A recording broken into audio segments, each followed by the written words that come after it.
Happy Wednesday.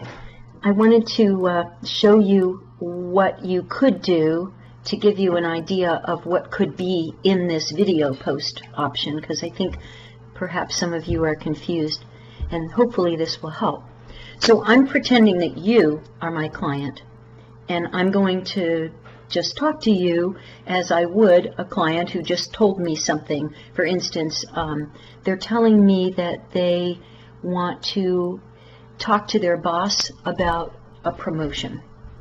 Okay, so I understand that you're experiencing a lot of anxiety over thinking about asking your boss for this promotion.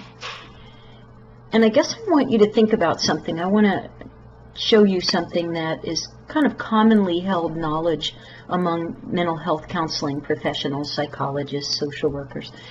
It's that there's three basic ways to communicate a message to someone. And as I tell you about this, I want you to ask yourself if and how it might be relevant to you and your dilemma of talking to your boss. So I'm going to show you, because I'm going to write these down so you could see them as well. The first style is the passive style.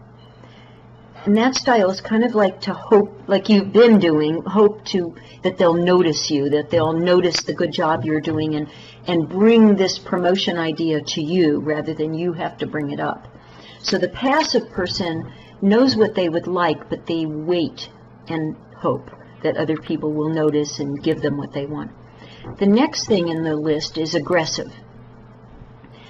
And the aggressive style is a person who demands something, who may be actually angry as they approach somebody, and they go in and they say, you know, I deserve this.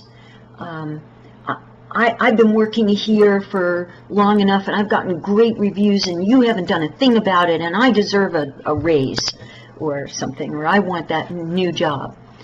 And then finally, there's the last one on the list, which is the assertive style.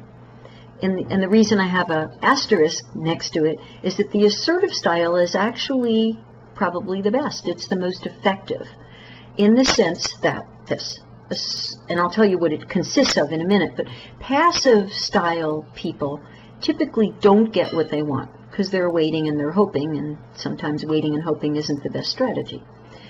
Aggressive people not only don't get what they want, they often get what they don't want. They get aggression, or they get defensiveness, or they get anger, or they get dislike. That doesn't work. The assertive style really consists of being calm, presenting facts, keeping your voice calm, being very, very objective in the way that you present a request, and also with a sense that you might be collaborative. For instance, I understand that you have an opening for another job, but also, a promotion that would be a promotion for me. But yet I also understand that I have a pretty important role where I am. And if I got a promotion to this other job, I would be able to commit to you to offer training to the new person for at least the first 2 weeks of their being there, and then touching base over the next months. And so there would be an advantage to hiring me for the promotion, because I would be able to help you out with training the new people and make sure they get the job done the way that I think that you've appreciated I've done it. So I'm just asking, perhaps you can tell me when you think about it, or if you need some more information from me, just let me know.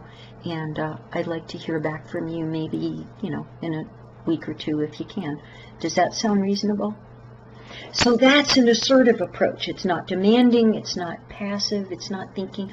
And it kind of corresponds with, some of the stuff we've been talking about with you in general, kind of the way you've approached people and how you said you're easily intimidated. So tell me a little bit now about what your thoughts are with how you've been thinking about approaching, and maybe some of the fears you've had, what could happen. Okay, so that's what you would do in your little video cameo performance for this particular post. And I guess afterwards what you would do is you would identify, you would give some context for it. For instance, what I know is that this particular three-part understanding of how people communicate is pretty well known. It ties in a lot with transactional analysis, and so it has some basis in counseling theory.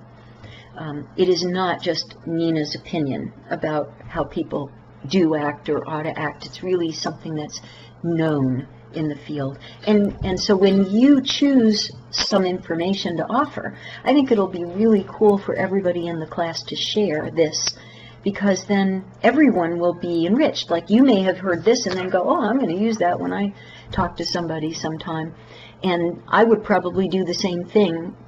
Like last night in the practice that I had, one of the students said, well, there's two kinds of relationships. There's toxic relationships and therapeutic relationships. And I was like, wow, that's a great way to think about it. So I'll just use that little tidbit. You might be able to use, and we will all benefit and become enriched by what you share. So thank you for watching my little video, and I hope this encourages you to do your own. Take care.